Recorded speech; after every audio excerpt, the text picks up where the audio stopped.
In his book, Presidents of War, Michael Beschloss examines the role of the American presidency in shaping the nation's military strategy and foreign policy during times of war.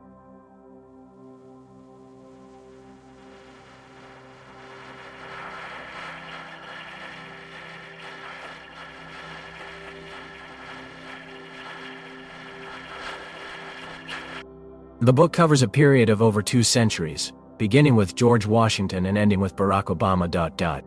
Throughout this expansive narrative, Beschloss highlights the unique challenges faced by each president, as well as their successes and failures in leading the nation through conflict. The book is divided into several thematic sections, each focusing on a particular aspect of presidential war leadership. The first section, titled The Founding Fathers, discusses the early presidents and their efforts to establish a lasting peace after the Revolutionary War.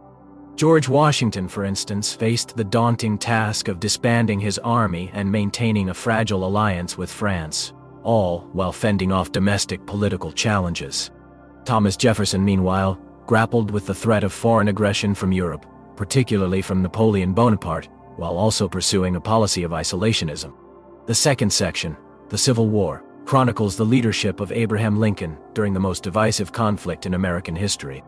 Lincoln's presidency was defined by his efforts to preserve the Union, abolish slavery, and navigate the complexities of waging total war. He faced numerous challenges, including military setbacks, political infighting, and the moral dilemmas posed by the nature of modern warfare.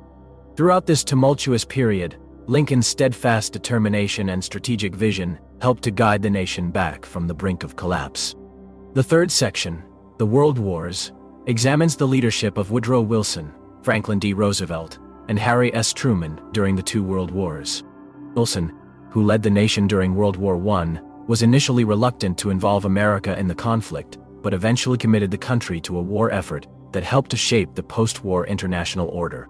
Roosevelt, on the other hand, was a more active and interventionist president during World War II, guiding the nation through a period of unprecedented mobilization and sacrifice. Truman, who succeeded Roosevelt after his death, made the difficult decision to use nuclear weapons against Japan, ending the war in the Pacific but also ushering in the era of nuclear diplomacy.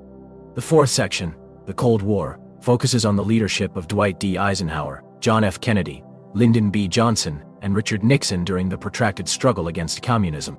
Eisenhower, a former general, inherited a nation still reeling from the Korean War and sought to maintain a delicate balance between military strength and diplomatic engagement.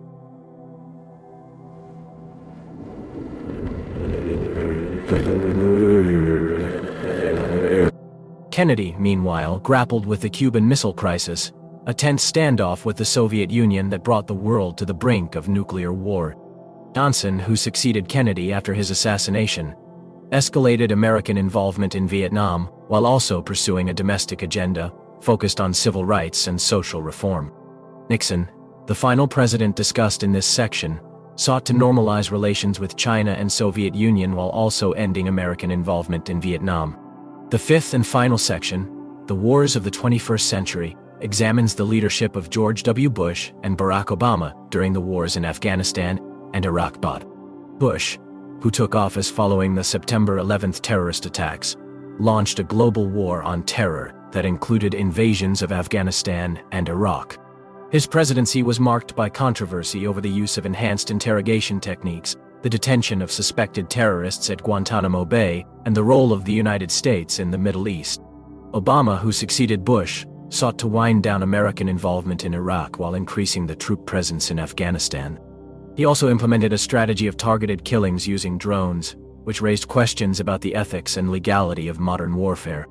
Throughout the book, Beschloss highlights the complexities and contradictions of presidential war leadership, emphasizing the importance of context, personality, and circumstance in shaping each president's approach to conflict. He also underscores the enduring legacy of these leaders, both positive and negative, on the course of American history and the world at large.